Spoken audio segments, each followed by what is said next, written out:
All right, so we did a poll on Twitter yesterday. I put a poll out. What disappointed you the most about the Panthers' loss in Jacksonville? 1 was Bryce Young. 2 was the defense. 3 was Dave Canales, or I just put coaching. And 4 was other. Please specify. I'll give you the results of that poll in a minute. Okay. What would your answer be? I would say, first of all, there was a lot to go with there. I would say coaching, because that kind of covers all of it. The coming out flat, offense, defense. I would say coaching and not being prepared. Fundamentals were all out of whack. I would say coaching, because that covers offense and defense, and I was really disappointed by the way they came out. And to me, that's on Dave Canales and the coaching staff.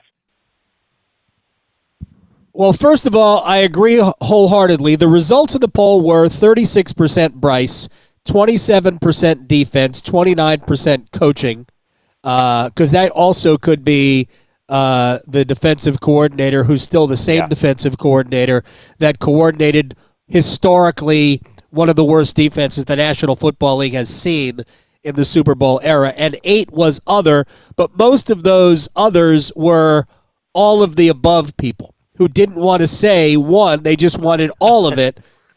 As you pointed out, that could have been Dave Canales. Let me ask you this question, because I know Mac and I, along with our friend in Greensboro, Josh Graham, were going back and forth on Twitter about the preseason.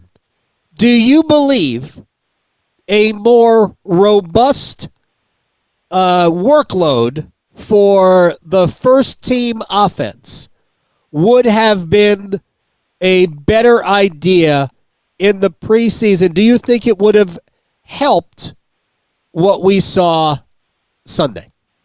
Yes, I do. And Dave Canales didn't learn his lesson from the previous year when they came out terrible against New Orleans and lost 47-10. So they had the same routine this preseason, and they came out not quite as bad, but still not very good. Fundamentals and all that were just out of whack. For example, look at Austin Corbett at center and the repeated missed snaps with Bryce Young. Like, it feels like they're trying to use like week 1 to try to like get themselves into the regular season, and they can't afford to do that. Some teams can afford to start out a little bit slow. They can't do that. They can't afford to start out slow because it can really spiral. And they're not Kansas City. They're not Baltimore. These teams that can lose in week 1 and make up for it. They can't use week 1 as a launching pad. They have to be ready to go for week number 1. So I think the preseason would have helped. And Adam, did you notice in that little Twitter thing there that Mac started that, and then Mac never jumped back in? It turned out to be you, Josh Graham, Dennis Cox, Tim Donnelly. Half of the state was involved in this thing. Meanwhile, Mac's over there looking at other stuff. Mac started a whole Twitter fight and never came back to it. Yeah, and I appreciate that, because he's probably too busy watching CFC not lose a match in league play in their last 8, so he's living high on it. We might talk about that at the end of the week with Willie P. Style. Travis Hancock, the Bone from Mac and Bone in the Morning, WFNZ in Charlotte, joining us here on the Adam Gold Show. But here's my point. I think my point gets lost in this. Like, do I think it matters if they had played more in the preseason? Yeah, I do. But I don't know if you can't prove it. We can't, because we can't go back and say, and, go into a time machine. We can't get into the DeLorean and roll back to that game in Houston when Dave Canales pulled him after 6 or 7 plays, whatever the play count was, and said you didn't earn a third series. Which to me, that was my issue. My issue wasn't that they didn't play enough. It's that, well, you had the opportunity to play them more, and you got mad because it wasn't good for 2 series, and so you punished them. I'm using air quotes here because I don't even know what the punishment is. You punished them by not playing, which really punishes the whole team if it mattered. And If it didn't matter, if it had no bearing, then we wouldn't play at all in the preseason. But it clearly does matter. So why wouldn't you have them play until they get it right? That's my only. But it's unprovable. But I think Dave Canales just got mad, like a moment of petulance, without throwing a tantrum. He just decided to hold them like that. I'll tell you, I'm going to take your phone away. That's basically what he did. Yeah, I think that each team is also different. Like for this team, I think they need to play more based off of the proof of last year. We just said it. Like last year, you didn't play them; they came out terrible. So, like, wouldn't you naturally think this year? Well, I don't want to go through that again. So, each team is different. Like you might want to make the adjustment. That's what coaching is all about. And I don't know. It's the punishment I think here was all of us that we had to watch that on Sunday. I think he punished all of us on Sunday. Yeah, I mean, you know the right, lightning but delay. They had the lightning delay during the game, and that might have been the most enjoyable part of experience of the whole game the other day because we got to take a break for a while, and then they came back on, and it's like, oh, here we go again. Yeah, I made a list of pros and cons, and after trying to think of the first the J.C. Horn interception. I thought Ryan Fitzgerald looked good on the 48-yard field goal. Ben Martin and his 2 punts, they're very good. We needed to see more punting from Ben Martin. And then fourth was the lightning delay because it allowed me to watch good football in for that 90 minutes. I don't know if the Jets and the Steelers were on down there, but that was an entertaining, well-played football game between those two teams. Like legit fun football game to watch.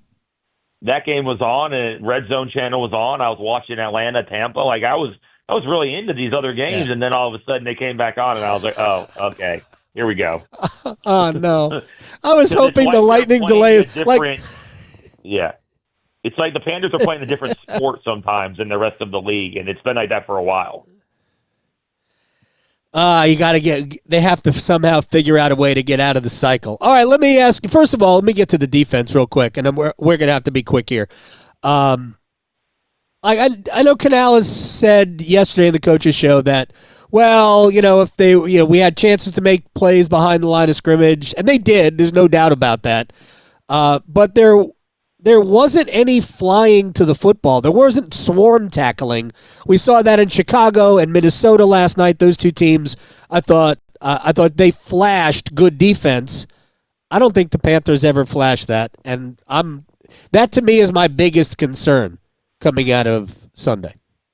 Yeah, they only had 6 pressures the entire game, which is ridiculously low number. I actually thought their job against the Jacksonville wide receivers was pretty good. Brian Thomas only had 1 catch for 11 yards. The tight end went off a little bit early. Right. I actually thought the secondary did okay.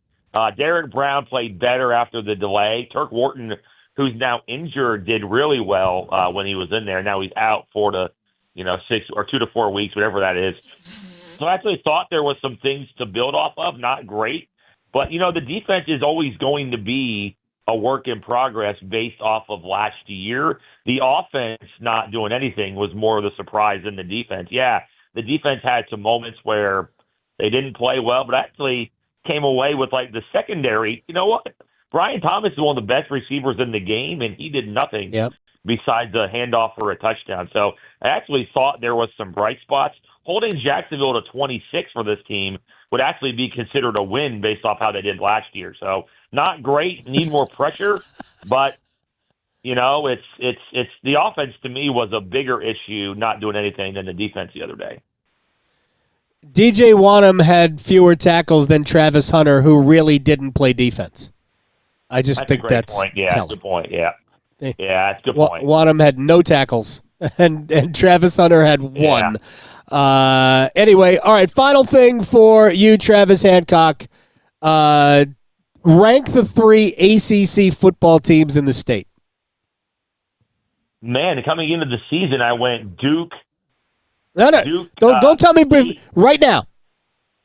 I'm gonna go State, Duke, Carolina. That's what I'm going with. Right, State's offense has been off the charts so far. That's how Yeah. they're going to have to win. That's how they're going to have to win games. Probably different than most Dave Doran teams. Virginia's not bad, by the way. That was a pretty good win the other day. I think Virginia is improved. Not saying that Duke can't still be really good. I just don't. They came out to me. They didn't play fundamentally sound defense against Elon the other day. That was more of like an end of the season or end of the David Cutcliffe type performance with the amount of turnovers that they have. Duke beat them. Look, they lost by 26. But if Duke turns the ball over like that, they're not beating many teams, never mind a top 10 team in America. I was disappointed that Duke came out as sloppy as they have in the first couple games. And Carolina, to me, even though they beat Charlotte, there's some worries about that Tar Heel team. And can they even get to a bowl game would be the question I have about them at this point. Yeah, I agree. Had Duke not committed that stupid penalty where they had two guys wearing number 8, first after forcing a 3-and-out right after halftime, if they don't do that, I actually think they go on to win that game. I thought they were better than Illinois, and it just spiraled. And then the turnover fest began. Travis Hancock, the Bone from Mac and Bone in the Morning, WFNZ in Charlotte. I'll talk to you tomorrow morning, sir. All right, man. Thank you so much. Appreciate it.